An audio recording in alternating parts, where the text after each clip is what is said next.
Yan ang ating chicken buffalo.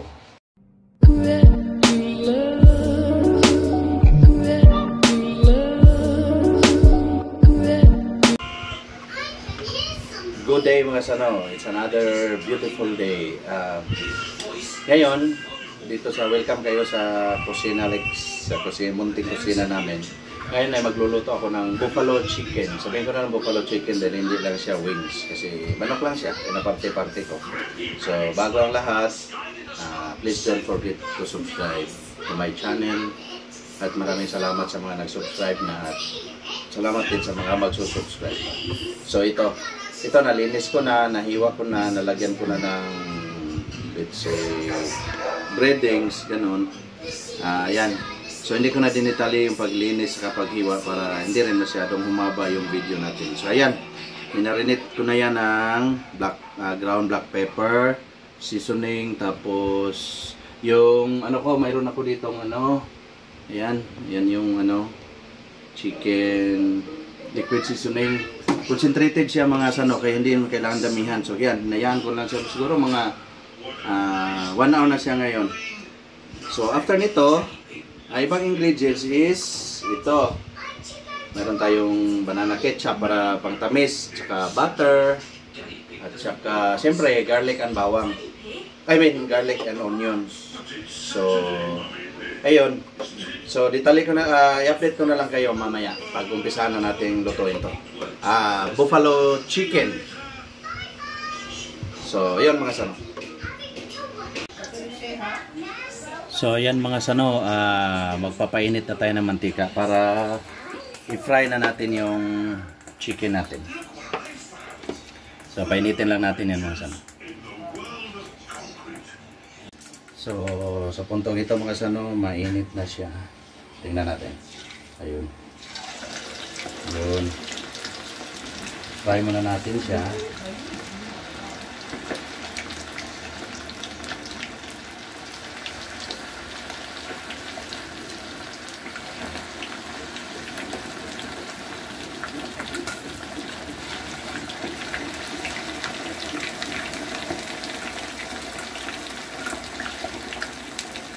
Kailangan generous tayo sa mantika mga sano para talagang siya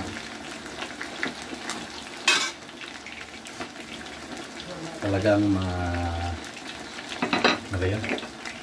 nakalubog siya. So magprito lang tayo.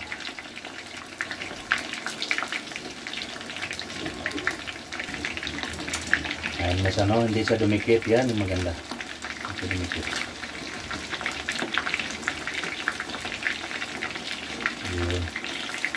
Nice. Dapat even yung pagkano. Huwag natin siyang overcook.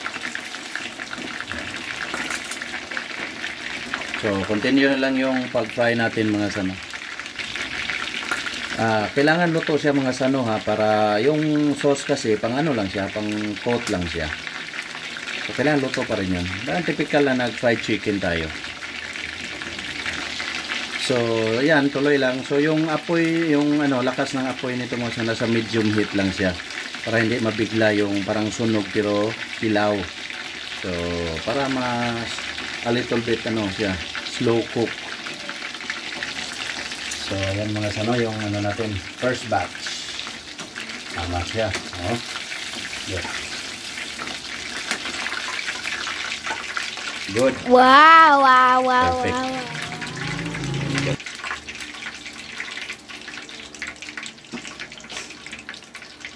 Tsaka yung gamit kong manok mga sano is free range chicken. Kasi mas yun, safe yun. Hindi na kami gumagamit yung mga yung mga dating lang, manok. Free range na kami. So ito na yung natin, second batch. Ayan mga sano, tapos na tayong mag-fry ng ating manok. So mga na tayo.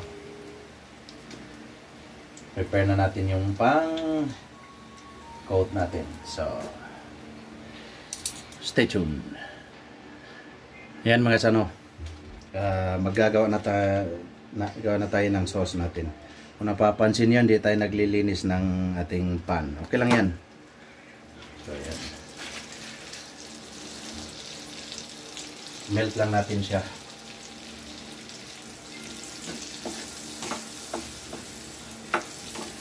Yun. Mga sano, na-melt na yung butter. So lagay na natin yung onions and garlic natin. Hindi naman siya ganun karami mga sano. Yung tama lang. Eloy!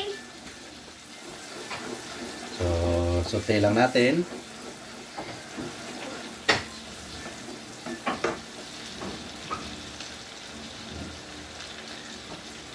Yan, may tira akong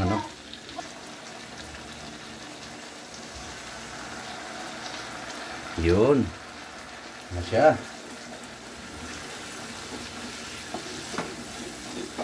Hinaan lang natin yung apoy mga sano. Mix lang natin. Tsaka, pwede na pala.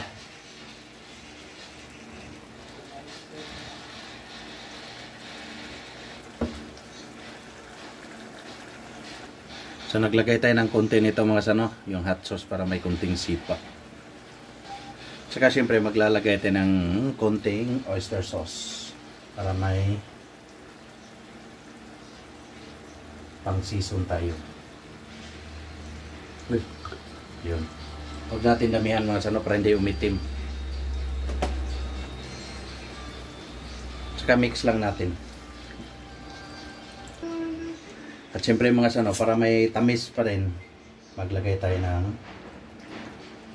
Sprite. Ayun. Siyempre mga sano, hindi pa yan sticky. So, kailangan natin ng flour. So, yan mga sano. Konti lang. Pampalapot lang.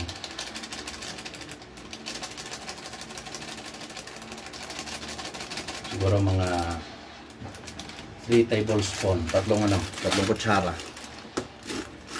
Yan. Saka mix lang natin. Hanggang sa lumapot siya. Saka titikman natin kung anong yung tamis. Yun, lumapot na siya mga sano. Ayos. Hanggang sa madurog yung mga harina. Ayun, may kunting sipa siya mga sano. Lagyan natin ng ground black pepper. Saka kunting pampaasim. Suka na may aswete. Kunti lang. Ayun, ganda na ng kulay. Yan, instead na gagamit ako ng asin mga sano, ito gagamitin ko. Ito. Isang kutsara lang. Yan. Ito na ganang konti. Isa't kalahati na. Yun. Moment of truth na tayo mga sano. Ayan na. Ayun. Napaka-generous tayo sa mga sano. Sauce. Yan. Siya nga pala sa mga hindi pa nag-subscribe sa aking channel, please huwag niyong kalimutang mag-subscribe. Ayun. Oh my God, sorry. Huwag niyong kalimutang mag-subscribe. Yan. Yan, i-coat natin siya mga sano. Ayan. Ang ating buffalo chicken. Ay, napakasimple lang mga sano. Gawin nito sa bahay mga sano. At syempre, yan. Nakot na siya ng maayos mga sano. Ayun, medyo kalat. At itong pang finishing natin, garnish with yun, sesame seeds. Ayun mga sano. Napakasimple. Yun po ang ating buffalo chicken mga sano. So marami pong salamat sa mga mag-view at mga nag-subscribe sa aking channel. Sana mag-subscribe pa po kayo at i-view niyo pa rin yung iba kong mga video.